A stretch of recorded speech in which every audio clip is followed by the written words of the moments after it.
കണ്ണൂർ സർവകലാശാല സെനറ്റിലെ നാമനിർദ്ദേശം RSS Congress ഒത്തുകളിയുടെ തെളിവെന്ന് CPIM Kannur ജില്ലാ ആക്ടിംഗ് സെക്രട്ടറി TV രാജേഷ് വാർത്താ സമ്മേളനത്തിൽ ആരോപിച്ചു. 6-7 RSSകാരും 7 കോൺഗ്രസ്സുകാരുമാണ് ഇതിനകത്ത് വന്നിട്ടുള്ള ആളുകൾ.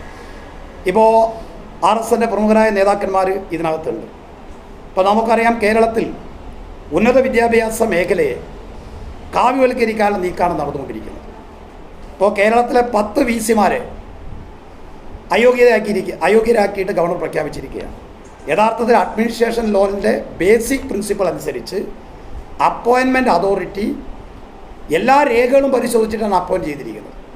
അങ്ങനെയുള്ളവരെയാണ് ഗവർണർ തന്നെ, നിയമിച്ച ഗവർണർ തന്നെ അയോഗ്യരാക്കിയിരിക്കുന്നത്. ഇപ്പോൾ കേരളത്തിലെ സർവകലാശാലകൾ RSS ഉദ്ദേശിക്കുന്ന വിധത്തിൽ കാവ്യവൽക്കരിക്കുക, അവ യൂണിവേഴ്സിറ്റികളുടെ ഭരണസമിതികളിൽ RSSകാരെ കുത്തി നിറക്കുക, ഇതാണ് ഗവർണറുടെ ലക്ഷ്യം എന്ന് പറയുന്നത്.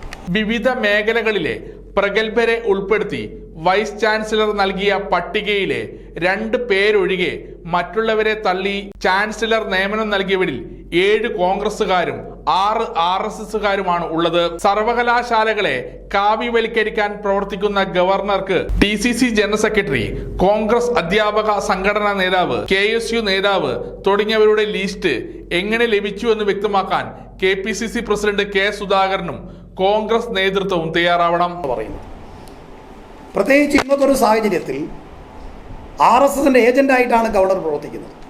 ഗവർണറെ സംബന്ധിച്ച് നമ്മുടെ ഭരണഘടന വളരെ കൃത്യമായിട്ട് പറയുന്നുണ്ട്. ഭരണഘടന നൽകിയ അവകാശങ്ങൾക്കപ്പുറത്ത് ക്യാബിനറ്റിൻ്റെ ഉപദേശ നിർദ്ദേശങ്ങൾക്കനുസരിച്ച് പ്രവർത്തിക്കാൻ ബാധ്യസ്ഥനാണ് ഗവർണർ എന്ന് പറയുന്നത്.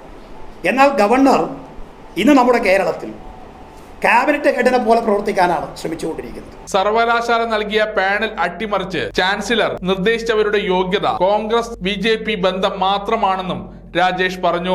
മാധ്യമ മേഖലയിൽ നിന്ന് രാജ്യാന്തര പ്രശസ്തരായ ശശികുമാർ, വെങ്കടേഷ് രാമകൃഷ്ണൻ, കൃഷ്ണദാസ് എന്നിവരുടെ പേര് സർവകലാശാല നൽകിയപ്പോൾ അവരെ ഒഴിവാക്കി കണ്ണൂരിലെ ജന്മഭൂമി ലേഖകനെയാണ് ഉൾപ്പെടുത്തിയത്. അഭിഭാഷക വിഭാഗത്തിൽ DCC general secretary ER Vinod, RSS നേതാവ് K കരുണാകരൻ നമ്പ്യാർ എന്നിവരെയാണ് ഉൾപ്പെടുത്തിയത്. ധ്യാൻചന്ദ് പുരസ്കാരം ഉൾപ്പെടെ നേടിയ രാജ്യാന്തര താരം KC ലേഖയെ സർവകലാശാല നിർദ്ദേശിച്ചപ്പോൾ മുൻ DCC ജനറൽ സെക്രട്ടറിയും നിലവിൽ DCC നിർവാഹക സമിതി അംഗവുമായ വിജു ഉമ്മറിനെയാണ് ഗവർണർ നിർദ്ദേശിച്ചത്. പട്ടികയിൽ ഇടം പിടിച്ച കോൺഗ്രസ് നേതാക്കളും പ്രവർത്തകരും K സുധാകരന്റെ ഉറ്റ അനുയായികളാണെന്നും രാജേഷ് ആരോപിച്ചു. സമഗ്ര ന്യൂസ്, കണ്ണൂർ.